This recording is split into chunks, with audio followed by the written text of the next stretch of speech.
এইভাবে সাপ মারা যান এটা আসল ভাইবার নয় এলে দেশি সাপ এলে দেশি সাপ এলে সাপ মেরি নাম নেই এই সাপের মানুষের খারাপ দেখি ওই আসলে ভাইবার এখানে অন্য অন্য সাপগুলো মেরি শেষ করলো সাপের সাথে মানুষের বেশি খারাপ আরো সাপের কথা শুনতে আমরা অবাক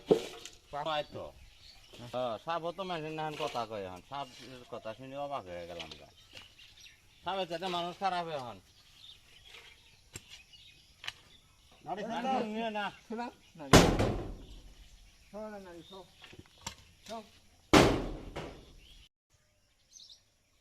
এমপিতে চিন্তা করতে করতে মাথা চুল হাতে শেষ হয়ে গেল গা কিসের চিন্তা করো